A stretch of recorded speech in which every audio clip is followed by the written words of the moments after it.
It's not Christmassy. It's holiday season. No, it's not Christmas. It's just holiday. A present under the tree is Christmassy. It's not under the tree. Christmas doesn't have to be religious in today's money-based society a present anyway. under the tree. It's not under the tree. There's a tree in the house. It's not a house, it's a tavern. Why do you guys bring pine into houses? I hate it. Stop bringing pine into your houses. I'm super allergic. And they're everywhere. Oh my god, this is the most train-wrecky intro to any stream I've ever seen. We're live! No, remember when I said we're going live? When Ollie goes like this, that means we're live. Yeah, I throw my arms up into the air. I'm washing my hands of this situation. This is my sign. Last week, what was it? We were talking about turkey, was it? Oh no, it was... Well, we did that one start. Yeah, I don't think it was the last one, but it's happened recently. Hi, by the way. Welcome to Jarviskjir. This is why you're here. Don't even pretend. You're here for this. For this. Anyway, what happened last week? Well, basically, Amelia attempted to... it decided that they're going to become diplomats and forge peace between the Daedalus and Lichvale and all that sort of stuff. So you've actually gone out of Lichvale to the Dwarven lands, to the city of Copperbeard's Hold, which is known for doing all sorts of peace talks and all that sort of good stuff. And straight up, the Dwarf Lord of Copperbeard Hold, you talk to him, even though you're little useless idiots. And he was like, oh, okay, we can do this in 3 days. They're sending out messengers and all that sort of thing. So that's actually where we leave. Is just as you guys are leaving the chamber of the Dwarf Lord of Copperbeard Hold, who's called Copperbeard.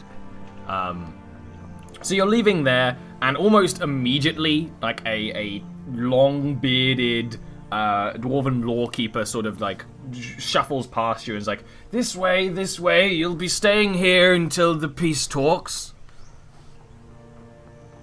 And I imagine you guys don't, I was going to say struggle, don't object.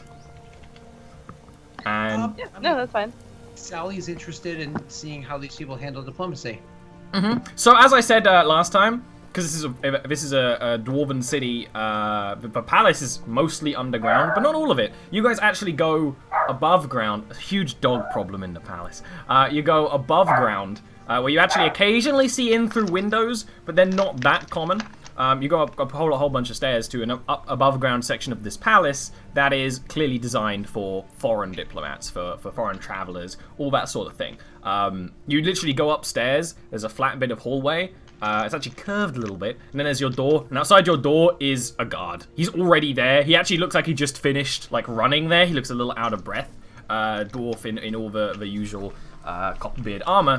And then you're open up into the room, and it's nicer than your place in Lichvale, in that it's got furniture, but it's got none of the space, because it's a dwarven place. It is a dwarven rooms designed by dwarves, not for dwarves, so they have a little more space. Say for the last night that you spent in a dwarven tavern, no space. No.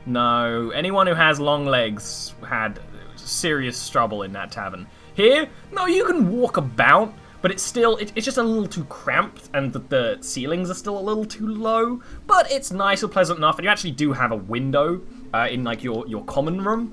It looks over the market in the city. So Copperbeard's Hold, unlike a lot of the cities you've been to so far, actually ironically similar to Lichvale, everything is contained within its walls, aside from the farms outside of the farms which are currently flooded. So you can just see all the way to the tall walls, and you see this large market with banners and all that sort of thing going on. You can see the toing and froing, which is pretty good, because you got here round about noon. Maybe you spent a couple of hours pottering about as you had to see lawkeepers and stuff. So when you're here, you see the market still in more or less full swing. And here you are. You're placed. The lawkeeper who showed you here does like wait around for a couple of minutes if you want to talk to him. But with that kind of reaction, he just kind of goes. I mean, Sally would, because he's got a big focus on history. You know what I mean? Mm-hmm. So I could totally do that. If you want to talk to him, like, we don't even need to roleplay that. Sid is just talking to the guy while you guys move in there. Another one of Sid's conversations that we ignore. Yeah. Well, hold on, wait a second. Hey, so why don't you tell me about everything? Wow! Good starting roll. Respect.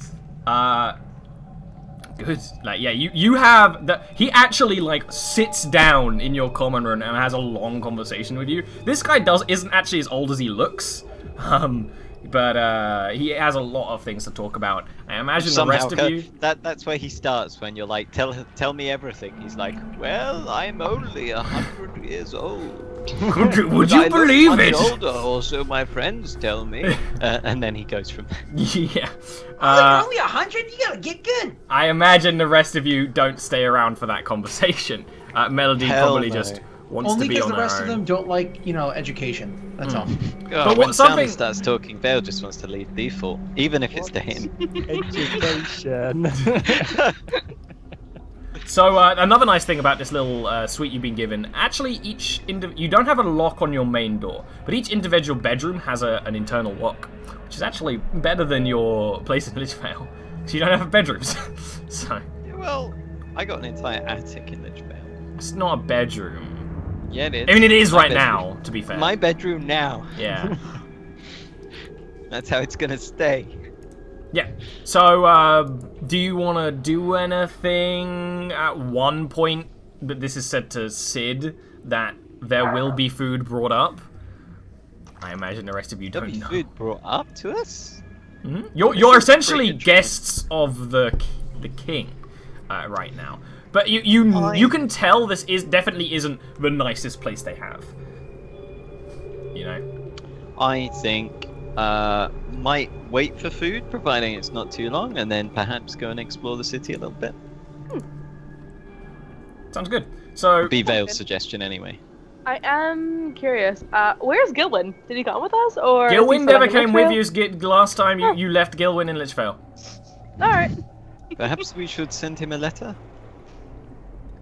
Let him know what we're doing. Cool. I mean, I would try to throw a sending stone to him to let him know that I'm where we are. But last time we caused an avalanche from an angry Yeti, so we don't have to go that far. There's a caravan going to Lichvale to collect people. We can just send the letter with them. Oh, that's true. Yeah. Yep, you can do that. That's fine. I won't even cost you or anything like that. So you do get food. Again, it's one of those things where this isn't fully dwarven food because they know you're not dwarves, and you straight up had a conversation with someone who's like, "Don't eat too much of the dwarven food. It won't agree with you." But you do get a little bit of actually fish. Fish and lots of taters and all that sort of stuff. Where the weird mushy thing that you thought was mashed potatoes is not the mashed potatoes. And eventually one of you works out that it is some kind of goo of mushroom. But if you eat it, it's bland but palatable, you know. Yes, today we have the creme de la shroom. Absolutely. Better than anything you've ever made. Wow, I actually made a really nice meal one time. You just weren't there. You just didn't eat it. Oh yeah, that's true. But the next time I made one, you did eat it, and it was horrific. All right. Well, I don't know whether you ate it, but you looked at it and maybe smelt it. She gave a bitch face. Enough. She was like, Was that one was totally burned? I tried. I cast prestidigitation on it. It was fine. Tasted okay. So you eat up, you eat your fill. It's absolutely fine. And you want to just wander around the city till the end of the day? Yeah. I think. That sounds good. Are you gonna go together, or are you just gonna branch off? I mean, one of you has Melody, I assume, as well. Melody Amelia would has follow me, Melody. Yeah. Yeah. Yeah. I forgot that was the chaining that happened. Priority order is Gil, then Amelia, then Sid, and Vale. Vale's at the end? Behind the rock. That's sad. I didn't even think that. Oh, I don't think I like that. Anyway, I've noticed that. where do you want to explore? I mean, you literally look out over a market. I imagine that's probably where your curiosity peaks. So, Yeah. Is there anybody that needs to buy something here? Well, not need, but maybe. Sometimes you just gotta look, you know? It's called shopping. Thanks. That's funny. Mind you, Sid has literally spent more time shopping than everybody else in the party put Very together. true, That very includes all side campaigns. So, you guys go off to the market. It's starting to wrap up with the time you waited, but it's one of those things where as long as there are still shoppers, these stores will be open. This place is called the Dividing Hall. It's actually like a square-ish indent into the city where there's market hall and then there's 2 floors of shops. But they're small, like, set-up shops. Like, imagine none of these have real permanent fixtures. It's like, here's a space, I pay X amount of gold at the start of the day, set up shop, and go from here. And yeah, it makes sense. Yeah. It's one of those things where, while you're wandering, and just, I imagine you randomly talk to people as you do, or to try and get more information when you find this out. Supposedly you could find anything here if you've given enough time. There's no... Dwarves are very... If it's well made, it can be sold. Shoddy goods, finding things that are extra cheap is still possible. But, like, you can find everything here from perfumes to weapons to literally, like, lockpicks to religious scrolls to sweets. And actually someone selling, like, animals. Like, they got cages of birds and he's got, a couple of horses by him. Like, there's everything here. And because of the time of day, it's actually not horrendously busy. There are probably more guards and pickpockets than there are genuine customers right now. So Melody isn't too freaked out. Yeah. So this place is kind of empty. I was looking to potentially make something, and I was wondering if I could have your help with it. I have so many projects I'm working on right now, and they all get derailed constantly for an unappreciative boss that doesn't even pay me. So, yeah, sounds like a great opportunity to do something else. So, the spell Alarm, normally when I cast that, it's on an area or an entryway of some sorts. What I would like to do is cast it on an object that could then be activated. So, like, if somebody was in trouble, they could activate that thing, and I would know. Now, is this something that you need to be able to do, like, as often as you want? Or is this something that, you can do from time to time, maybe needs to be recharged? Time to time. I mean, I would be able to recharge it if it was my spell, maybe. So what's the primary ingredients in this alarm spell? That's a good question. Why don't we just buy whistles? Oh. You definitely can find whistles here. What languages does she speak? A bell. Nothing that you can speak without me being able to hear. What language do you speak, Erin? What languages do I speak? Yeah. I speak Elvish, I speak Common, and I speak Infernal. Oh, damn it. Suddenly Sid bursts into Infernal. What the fuck? Fortunately, I cannot do that yet. So he's like, well, perhaps because the bell is the material component in the casting of the spell, what we'll need to do is we'll have to have several different bells inside of a little mechanism, like a turning cog. And once the magic within one bell has been expired, it kind of turns and it has another one. And we'll have a few of them in there so we can do it multiple times in a day. And then, because you're not using the bell more than once a day, it'll recharge itself, recollecting the magical energies with the devices I attach to and the appropriate tuning crystals and the like. So, you could use it often, just, each bell probably only once a day. I'm thinking maybe 3 bells in there might be enough. Or how often do you cast a spell? How often do I cast a spell? Many times. Many times a day.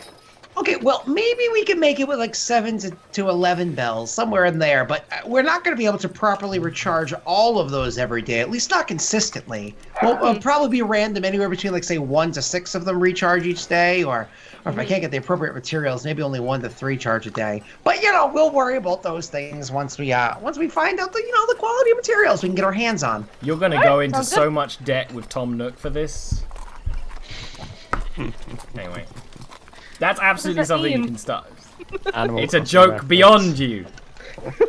Dean Garvin like this. I've literally never played a game called Animal Crossing. It sounds like you make an animal walk across a street. So Frogger. I mean, like, if you take away the danger, yeah. I played Frogger. But Frogger doesn't sound like something where you'd have an animal cross the street. Yeah, Frogger sounds like something where you do horrible things to. Doesn't matter. Anyway. It's from a time where names didn't matter. That's true. So why does the name Animal also known as today's date minus the number of days that Scott's been alive. I don't know your age. So is that what you want to go and start doing while you're here? Is getting magical components? Let me be clear about something. I recently made some purchases that were extremely important to the work that I was doing. I actually made an imprinting. Nobody ever is very interested in this stuff, so I won't bore you. But the short version is I'm poorer than usual, and again I've got a kind of a schlub of a boss that's not willing to pay often. Did we give you the? We gave everybody the 50 gold, by the way. Yeah. That we got prior to that, just so you know. Penny. Being a bitch. I have a small amount on me. Enough for some bells, perhaps. What else do you need? Oh dear. Just bells. I've got cogs and stuff in my. I've got a bunch of stuff in my tinkering kit, and But you need some pretty specific crystals to call it that.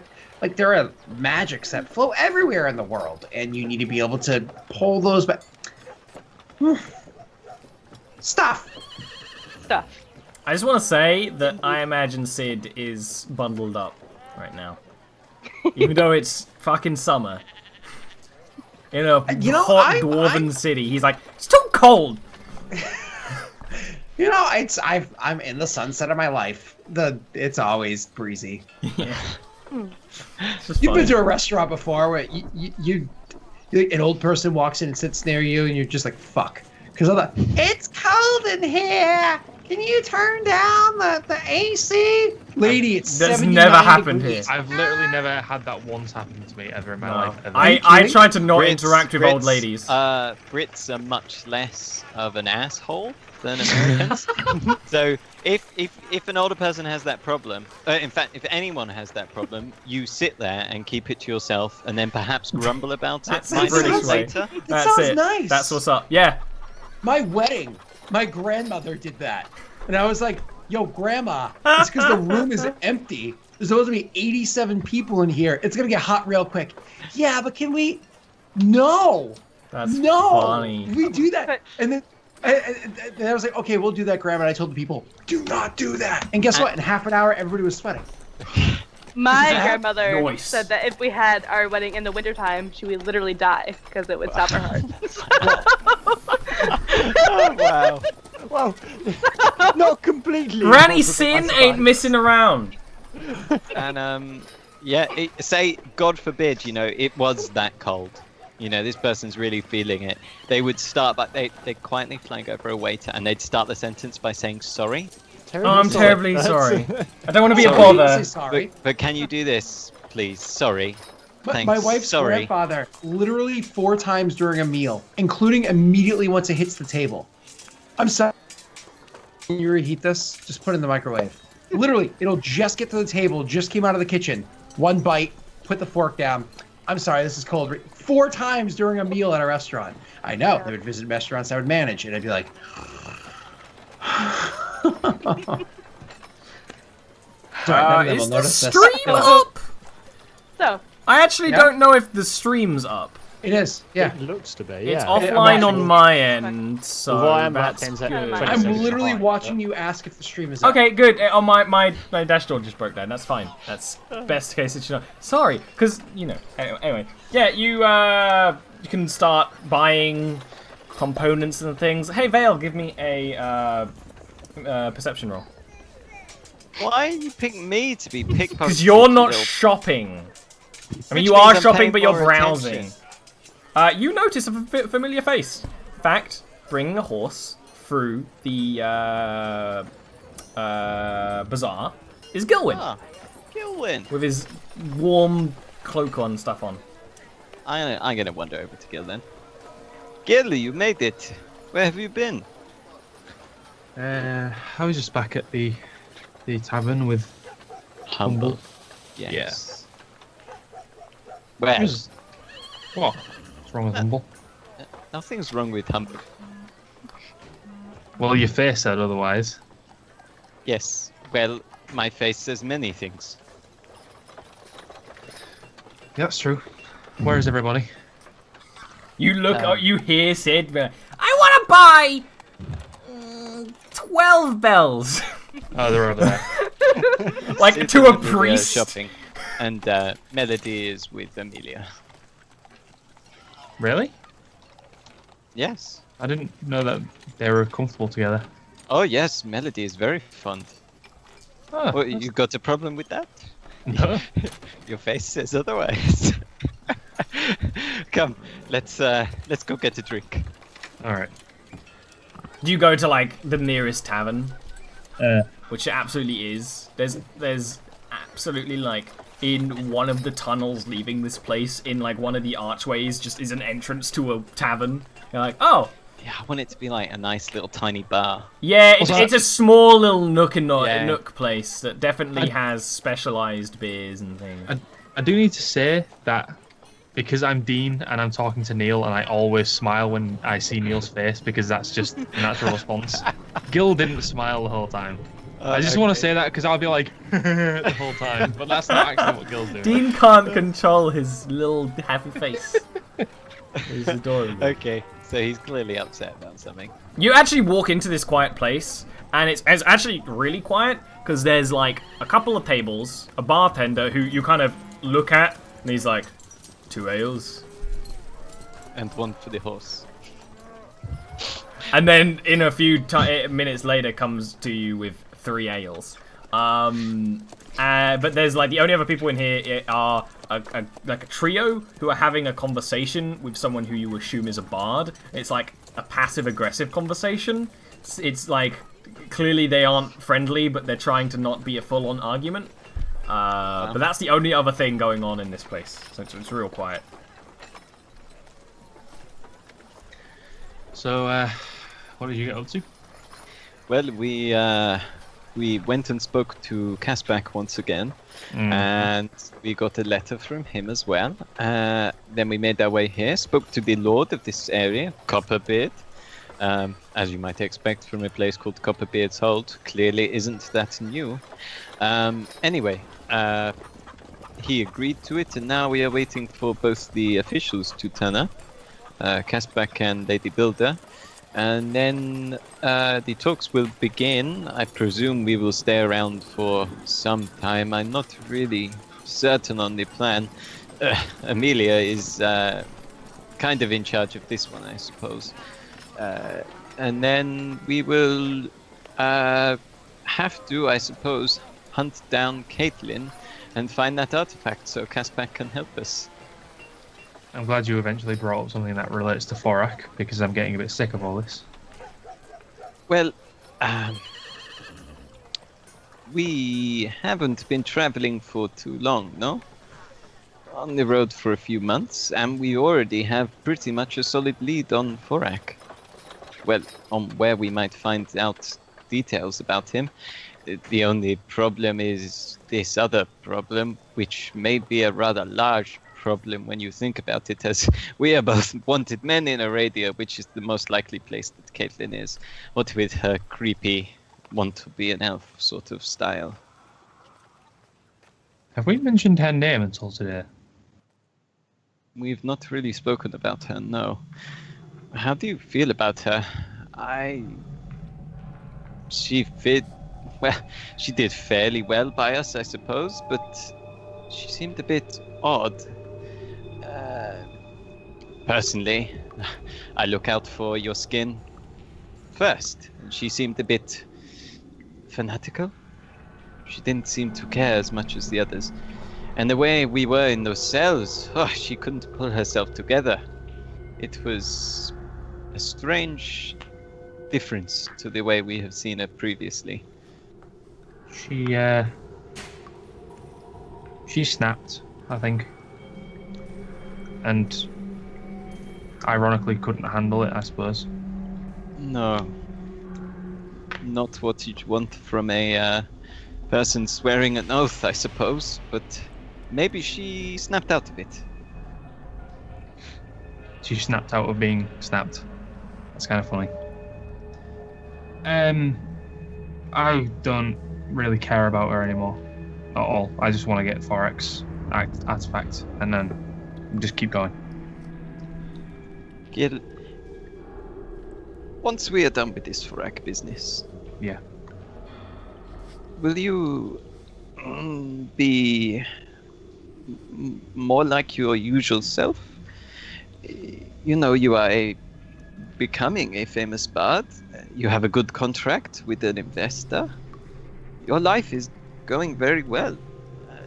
I do not know what you spoke about with Humble that may have brought out your more somber side, but I prefer seeing you happy if you can. You've never seen me happy. Oh, okay. Right. I don't want to bring the mood down because we're in a fucking tavern and we've got ale in our bellies, but when this is done, I don't know. I'm gonna stick around. For all intents and purposes, you're my only friend, really. No, that's a lie. Melody is your I love friend? Melody to bits. Melody's great.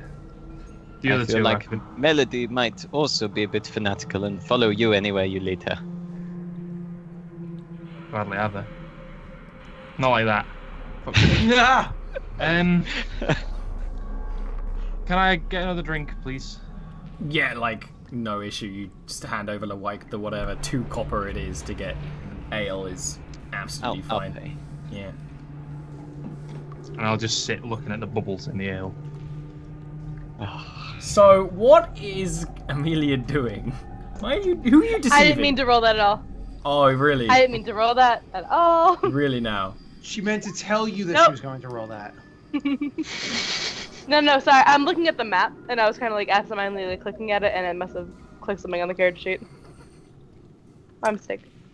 So, Impressive, you buy some stuff. Sid, I will essentially be telling you how much you spend when you actually make this thing. You buy gubbins, and you get back to the room. I imagine you don't care that Vale isn't back with you. And probably a couple of hours later, he comes back with Gilwyn. Oh. A few drinks down, to say the least. Melody immediately gets up and goes up to Gil. Welcome back, and just hugs him. I'm glad to see that you're feeling better. Hi, Melody. Vale's like, it's not.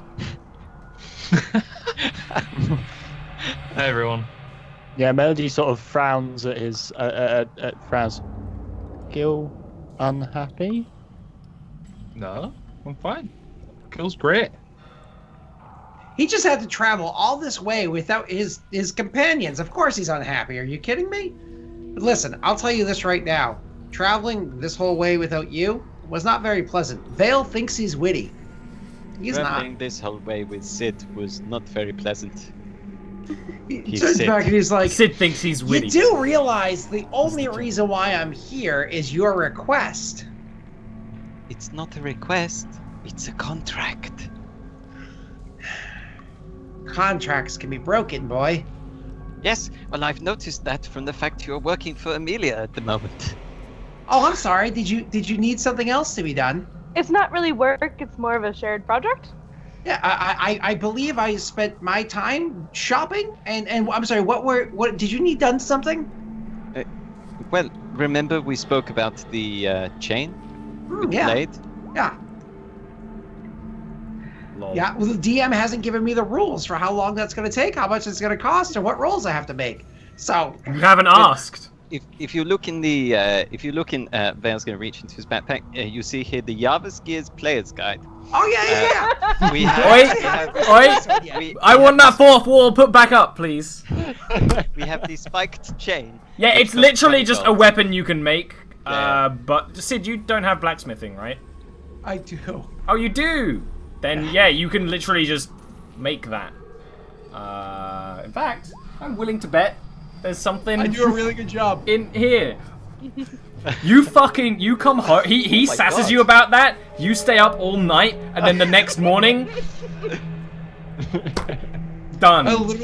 I'll literally stand outside of his door, so when he opens it in the Yeah, morning, like I'm like bleary-eyed, like drop this 80s. as a clink. 80s montage like all Mike night. out, like peace. Just Yeah, that's- drop it on the floor. I'm not even gonna argue that. That's perfect. So, nothing else you want to do? That's technically going on overnight. He's banging away. No, I probably spent some time with Melody, and maybe we could work on like some potion stuff. Oh, that's I think something, the cook there. Gilwyn. I absolutely forgot to tell you. Melody looks completely different. Oh. Her hair's been cut. Yeah. Well, not shorter. It's just cleaner. It is, I think, usually tied back now. She's been cleaned, and she's wearing like smart, casual human clothes. People. And she's People trying to clothes. keep those clothes reasonable. I imagine like there's like a slightly rumpled cuff or something where she clearly doesn't know what to do, but she's trying. She's trying to keep it clean. Yeah, I completely forgot, and maybe you wouldn't notice so much in the first moment you saw them, but still. Well, then in that case, despite the mood, I would joke with Melody and be like, "Excuse me, young lady, have you seen my friend Melody about anywhere?" Ah, see, got him too. oh, not the only She one. just sort of tilts her head quizzically and smiles at him. Melody is Melody. Of course, yeah, I put my hands on her cheeks, give her a kiss on the edge, and I go, "You look really, really nice." Really big smile. A little too big. So you guys spend the 10 night minutes, sort of like, just right? hanging out. Sid banging away. When in the dwarf lands, bang as the dwarves do, right? And It's probably super loud too. Yeah. it's not super loud. It's really repetitive until it isn't. So you sort of stop noticing it until he does something out of tune or out of time, and you're like. That's so accurate. Oh my god, that's like painfully. So you sleep, you wake up next morning, he's finished with your spiked chain, Vale, and pretty much just hands it to you unceremoniously. Well, I'm so happy that happened. None You of us actually left. know you have 2 more days until the actual meetings. Although people might arrive before then. You don't know. So, but Melody half asleep, will- dropping on the floor, I would hold my hand out and say, "There's a contract, isn't there? How much do you want? Oh, what do you think is appropriate?" 60 gold? Sure. Now, this has been worked masterfully. That is why I'm paying you 60 gold. I'm just saying that this is a masterworked item. And I'll take the gold. No, it's not. You could say it is. I know it doesn't exist in 5e. I sometimes use it, but I haven't. Yeah, solidified how actually, I in Jarviskjir, Tal does have a master longsword. do it. It is And, something that. But yeah, Take the 60 gold and then go flump on a, on a chair. Once he goes flumps off, Bale's like, he's a good one, that one. Sometimes you just need to give him a boot. He's Boot about the to get gnome. boot. That's what the games were back on the pirate ship. Look, all right. What happened on the ship stays on the ship. Or does it? Hashtag everything's connected. Does, or it like slops over the side. Yeah. So, you have 2 days. Or very little to do. Unless anything is requested, Melody has plenty of supplies to be making healing potions. You Yeah. can just do that if you want. Yep. Do I want to work on my new spell, or do I want to work on making false life potions? I think I'm going to work on false life potions. Oh, Oh. See if I can make that the thing. Do you if have we're not working on the herbalism joint project, I proficiency? get things. Oh, okay. Do you want to work on the project? No, I got things. Do you have herbalism proficiency? I'm alchemy kit. Oh, that's fine then. I use either or. I don't know what it Yeah, says no, I right took here. the alchemist feat last level. Oh, yeah, of you're course you referencing did. this book right here? Of course I'm referencing that book right here, available at all Okay. places where good D&D books are available. Scott, when am I gonna get my book back? By the way, Eventually. when I buy you one for Christmas. Or when you Get just my take cup it. back. Or when you just take it, you know. I should have grabbed it while I was upstairs the other day. Okay, that's Or- absolutely or this fine. morning. You know... Clockwork amulet. That's what I'm working on. Cool. You know that this is... I mean, this is an experiment, Amelia. This is going to be... You actually don't need to get more resources because you and Melody picked stuff from the White Yeah. Forest, so you're actually fine. But it's going to take some time, at least for the first one, and then maybe once you've like invented it, you might be able to get them further. So you spend these 2 days going back on your old college work, trying to remember how to brew new potions with new magic. Probably most of it's theory in these first 2 days, to be honest. But Melody's doing actual potion work, so you probably do a little bit of help with that as well, and then probably be like, hey, do you want to help me when I'm actually doing this? And Melody's probably like, sure.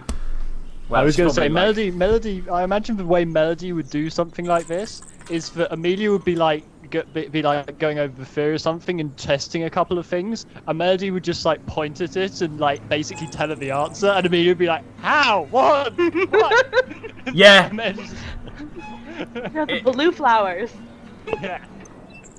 So that's great. Scott, does it say how quick? I mean, those actually, yeah, they would be a week of work time, but probably not any cost because it's just shit you're using. What was it again? Clockwork who's it's? Amulet. Clockwork amulet. Yep. Clockwork dick sucking machine. Well, I mean, that works. That's I'm definitely sure more Vale, than a common Vale item. can make use of that. You know what I mean? There's a reason Vale hired a gnome. So this is That's this fine. is what Yeah, we do. that's actually fine. I make that machine prevail, and then I put up a silent illusion of an attractive elven woman, and then we just watch, taffy get made. I was okay with it until you said you were going to watch. Yeah.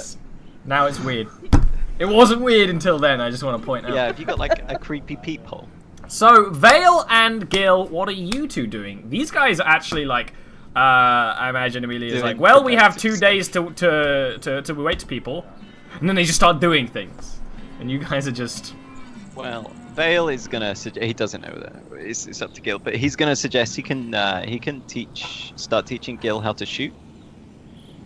He thinks it might be something to take his mind off it with a bow. I was going to say with a bow or a gun. Yeah, with Do a you bow. even have proficiency with that gun? I mean, no. No, okay, I never remember. I mean, proficiency with firearms doesn't exist. It's a martial ranged weapon. So if you're proficient so in I have martial weapons, then you're fine with it, proficiency yeah. I'll have to check. It's just a question for now, not now. But if he's down for it, he absolutely can start teaching you how to shoot a bow. Gil would probably give you that sort of, yeah, sure, let's do it. Sort of malaise, like issue- not really interested, but of nothing better to do, sort of thing. The issue being, where are you going to do that? We're gonna go look for the dwarven training fields. Give me an investigation roll. I'm gonna give you one hell of an investigation roll. That's actually a persuasion roll because I'm gonna ask someone. You can ask the guard outside your room. Yeah. That makes sense. What are you saying? Excuse me. I wanted to teach my friend a little bit of how to shoot. Might help us with hunting on the road. And I was wondering whether you have any training fields for the use. Don't think we'll have anything that you'd be allowed to use. Shooting isn't a sport. Well, it is.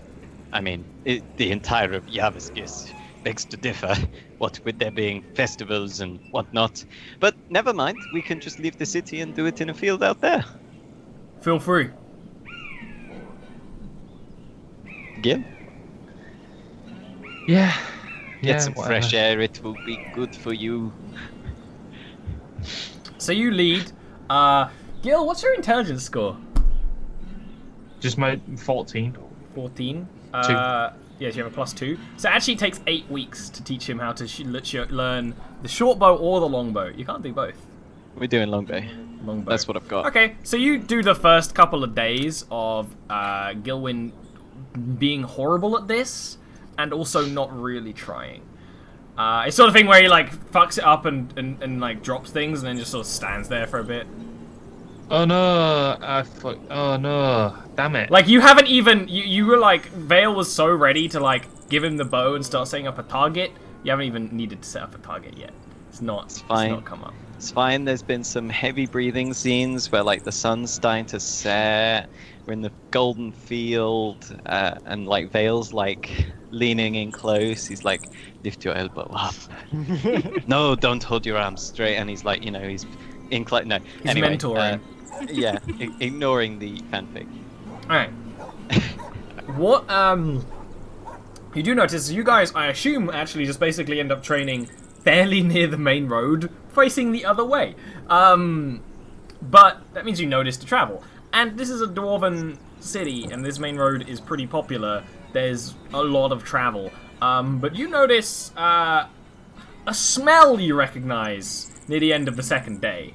The smell of Deadless. Gil, you farted again.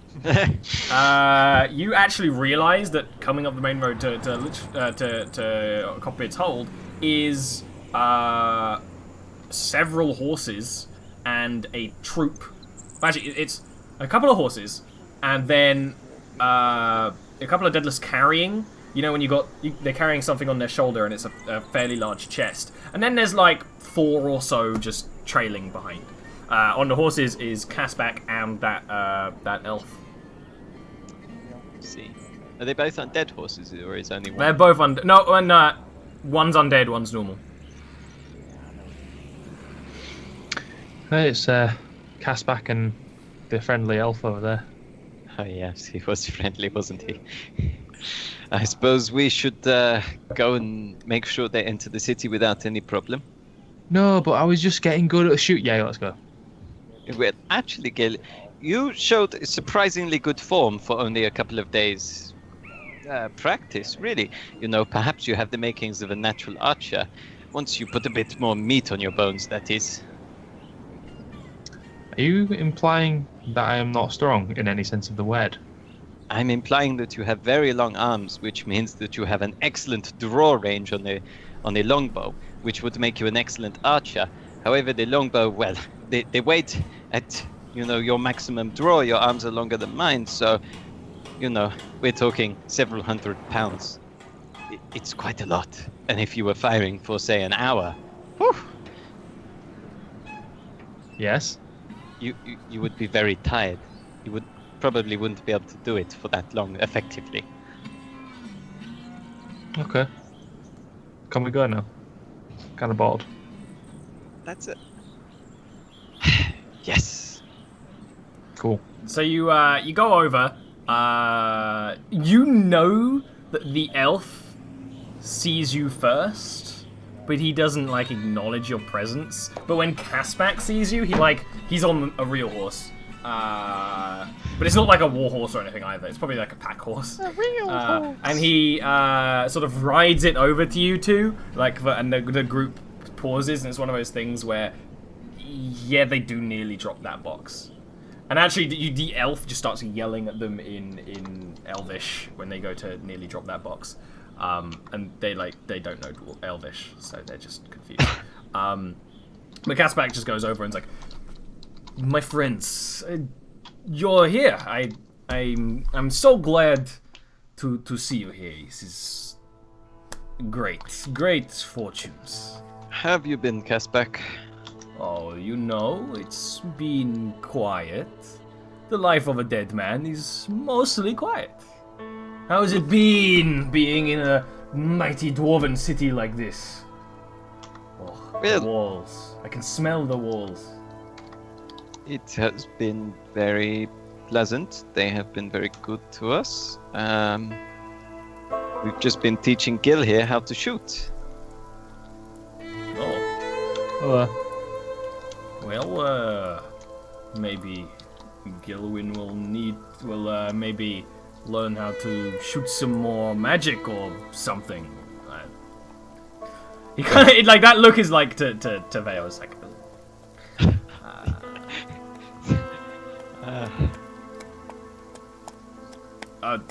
Good. The rest of your friends, they're in the city? Yes, they're still about in there. I believe they are making potions for today.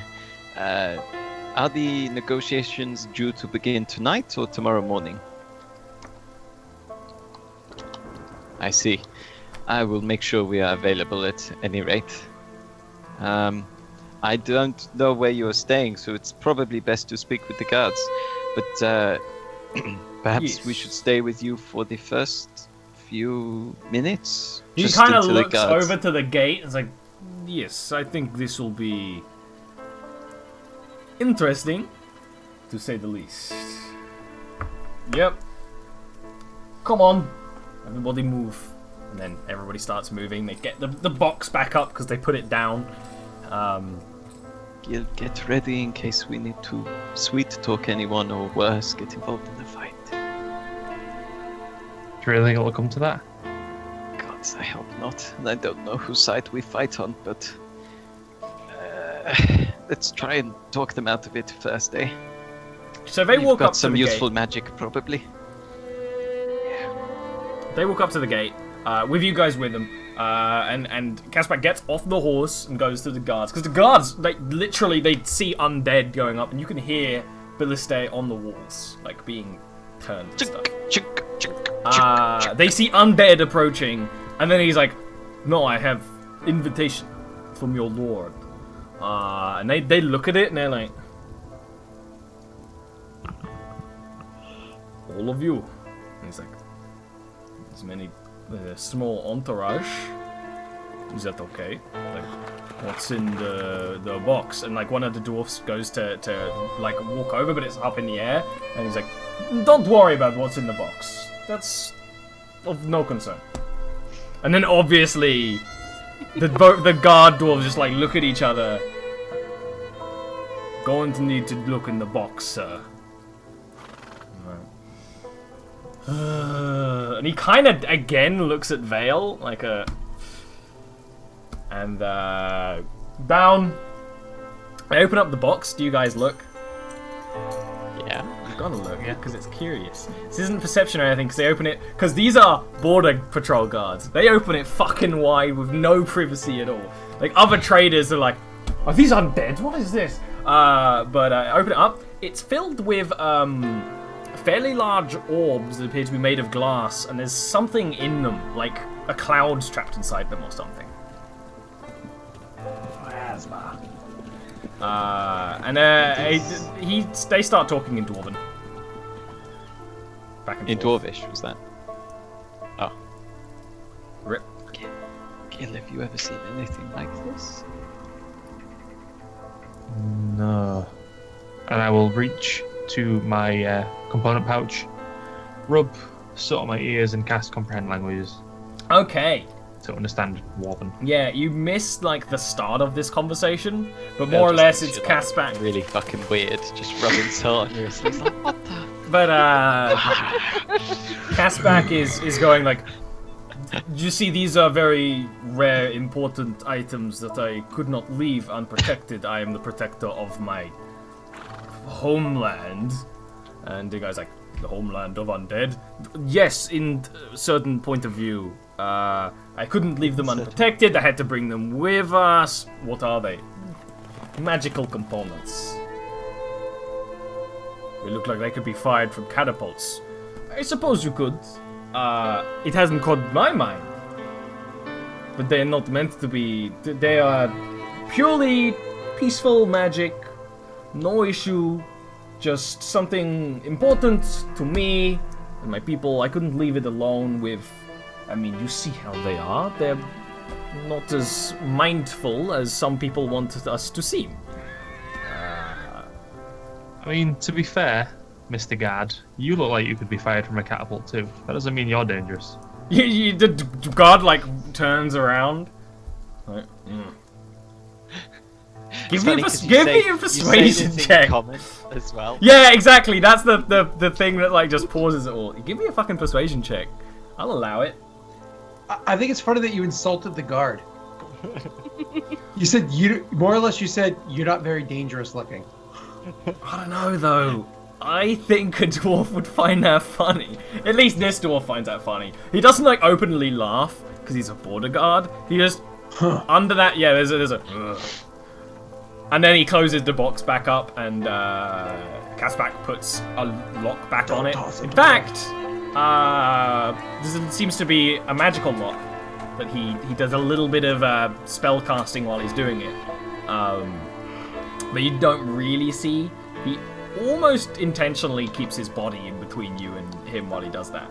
And then they start moving with a guard escort, with a large guard escort. Very much going in almost like the most back roads of back roads through this city, trying to keep them out of sight. Kaspak will at a point go, he can learn any language. This is a valuable skill. For about an hour, I've learned your language. He's a valuable guy. I will keep this in mind. And then they're escorted into the palace, actually in a higher area than like you would expect because of the importance. But they're escorted and they actually are given some chambers and things without much trouble. It turns out, and you figured, the peace talks are to start tomorrow, which is apparently the party from actual Lich Vale is going to roll in overnight. They got here first, which makes sense because they're a little closer, but also they don't need to actually like spend time preparing food that's not going to spoil and stuff like that for a journey. They can just go. Nothing, anything you want to do? You done? That's it? You happy? You head back to house? Yeah, I'll sort of imply that I want Vale to take lead by walking behind him pretty much all times. Cool. So, oh my god. Vale's gonna have a stern talking with this grumpy teenager soon. So with that threat of Dad Vale, we're gonna take our first break, and we'll be back. Maybe we'll give Dean a nice old spanking. My baby has hit puberty.